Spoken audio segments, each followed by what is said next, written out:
Poin pertama yaitu pengertian kognitif, di mana di sini kita mengambil menurut dua ahli, yaitu menurut Williams dan Susanto dan menurut Piaget. Menurut Williams dan Susanto, pengertian kognitif adalah bagaimana seseorang dalam memecahkan sebuah masalah dilihat dari cara seseorang itu bertingkah laku, bertindak, dan cepat atau lambatnya. Kedua yaitu menurut Piaget. Menurut Piaget adalah kegiatan seorang anak bagaimana ia beradaptasi dan menginterpretasikan objek serta kejadian-kejadian yang terjadi di sekitar dirinya. Perkembangan kognitif dapat dimaknai sebagai tingkat kemampuan seorang individu dalam berpikir yang meliputi proses pemecahan masalah, mengingat serta mengambil keputusan. Menurut Piaget terdapat 4 periode perkembangan berpikir anak, yaitu 1. Tahap sensori-motor, yaitu terjadi pada anak usia 0-2 tahun. Tahapan sensori-motor merupakan tahap pertama yang menandai perkembangan kemampuan serta pemahaman spasial.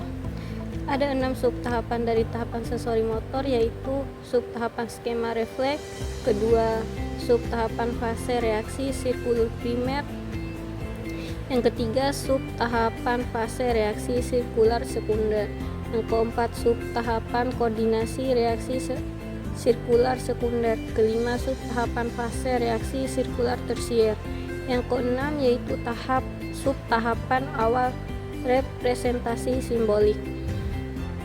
Yang kedua yaitu perkembangan berpikir praoperasional yang terjadi pada anak berumur 2-6 tahun. Tahapan praoperasional akan memiliki kemampuan untuk berpikir secara simbolis yang lebih berkembang, memiliki kemampuan berpikir non-logis, sifat intuitif, egosentris, animisme, kemampuan berbahasa yang lebih matang, kemampuan imajinasi yang kuat, serta memiliki kemampuan memori yang lebih kuat pula. Yang ketiga yaitu perkembangan berpikir konkret, terjadi pada anak usia 7-12 tahun.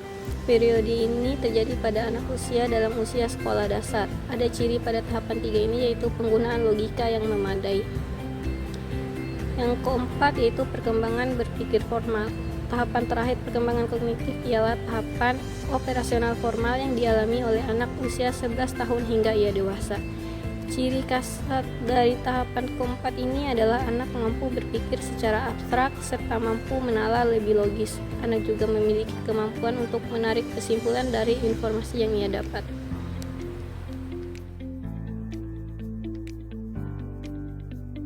Karakteristik perkembangan berpikir pada anak sekolah dasar.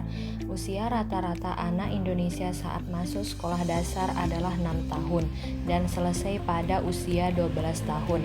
Kalau mengacu pada pembagian tahapan perkembangan anak, berarti anak usia sekolah berada dalam 2 masa perkembangan, yaitu masa anak-anak tengah, yaitu pada umur 6-9 tahun, dan masa kanak-kanak akhir, yaitu 10-12 tahun. Pada usia sekolah dasar, anak sudah dapat mereaksi rangsangan intelektual atau melaksanakan tugas-tugas belajar yang menuntut kemampuan intelektual atau kemampuan kognitif, seperti membaca, menulis, dan menghitung. Sebelum masa ini, yakni masa prasekolah usia taman kanak-kanak, daya berpikir anak masih bersifat imajinatif, berangan-angan atau berhayal. Sedangkan pada usia SD atau MI, daya pikirannya sudah berkembang ke arah berpikir konkret atau rasional. Daya ingatnya menjadi sangat kuat sehingga anak benar-benar berada pada stadium belajar. Dalam masa ini, anak telah mengembangkan 3 macam proses yang disebut dengan operasi, yaitu yang pertama negasi atau negation, yaitu pada masa konkret operasional. Anak memahami hubungan-hubungan antara benda atau keadaan yang satu dengan keadaan yang lain. Yang kedua, hubungan timbal balik atau resiprok, yaitu anak telah mengetahui hubungan sebab akibat dalam suatu keadaan. Yang ketiga, identitas, yaitu anak sudah mampu mengenal satu persatu deretan benda-benda yang ada.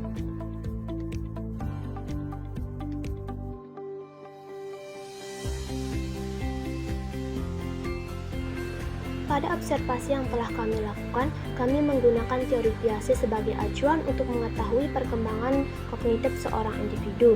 Perkembangan kognitif dapat dimaknai sebagai tingkat kemampuan seorang individu dalam berpikir yang meliputi proses mengingat, memecahkan masalah, serta mengambil keputusan.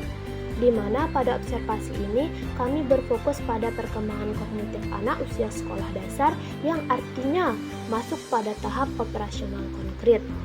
Instrumen untuk pengumpulan data yaitu melalui wawancara. Adapun beberapa pertanyaan wawancara sebagai berikut. Yang pertama ada tes mengingat. Kami menampilkan sebuah video berisi bangun datar dengan warna yang berbeda-beda, di mana anak mampu mengingat setiap bangun datar dengan warnanya tersendiri. Kami beri waktu 60 menit dalam mengingat. Yang kedua, tes memecahkan masalah. Kami memberikan kata dan kalimat yang diacak, di mana anak mampu memperbaiki kata dan kalimat tersebut menjadi padu. Kami juga memberikan soal pemecahan masalah matematika perkalian, di mana anak mampu menjawab dengan benar. Yang ketiga, tes mengambil keputusan. Kami memberikan 2 gelas berisi air dengan volume yang sama, dan salah satu air dalam gelas tersebut dipindahkan ke sebuah mangkok, di mana anak mampu menentukan perbedaan jumlah volume air dalam gelas dan mangkok tersebut.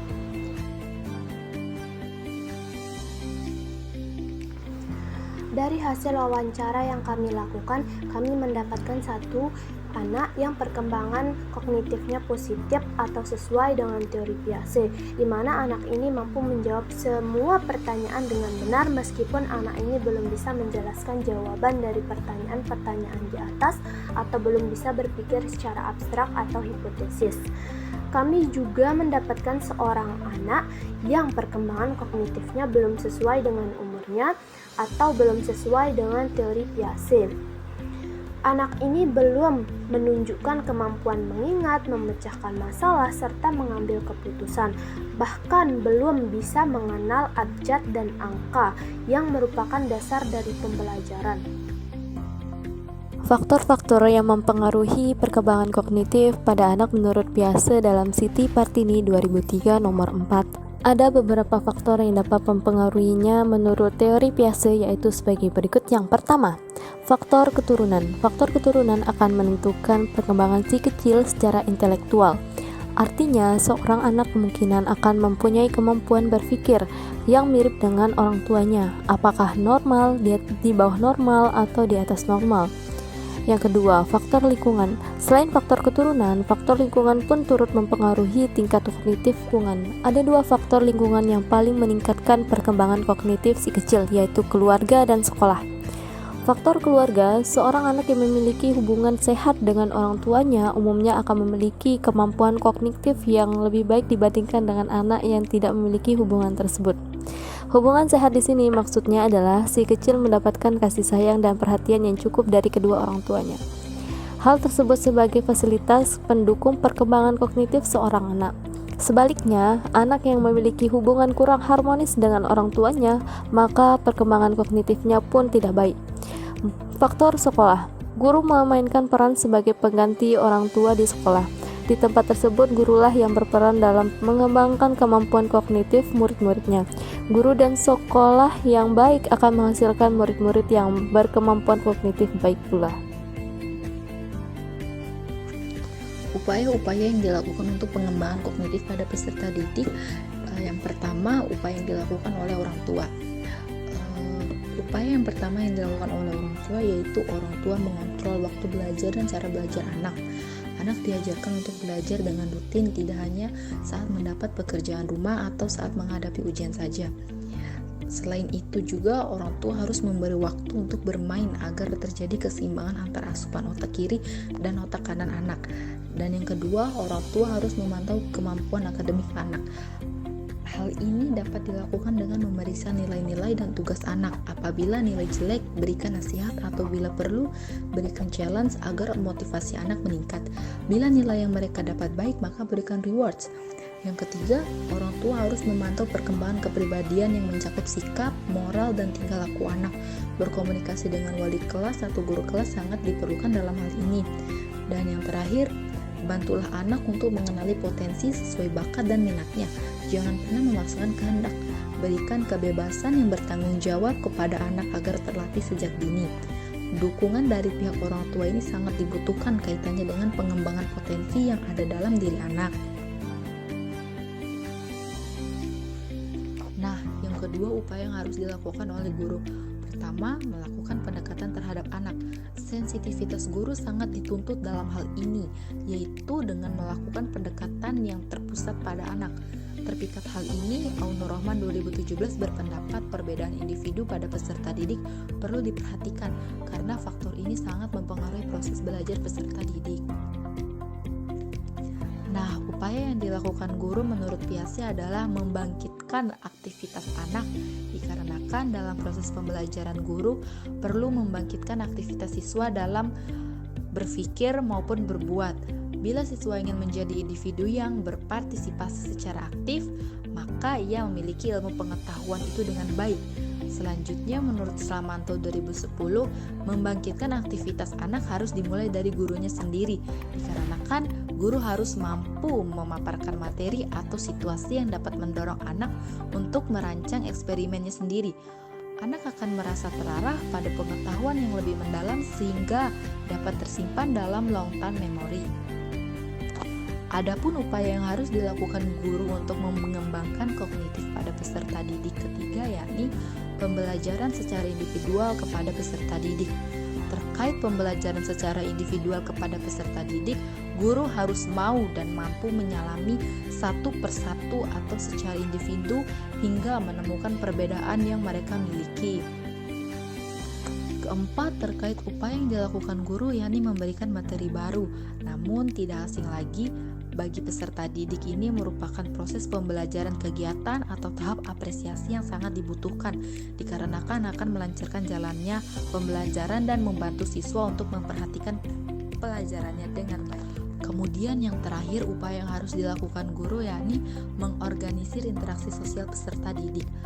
Yang dibutuhkan dalam hal ini, hendaknya sebagai guru perlu mengatur interaksi peserta didik dengan cara saling berbicara dan diskusi dengan teman-temannya dalam pembelajaran di kelas.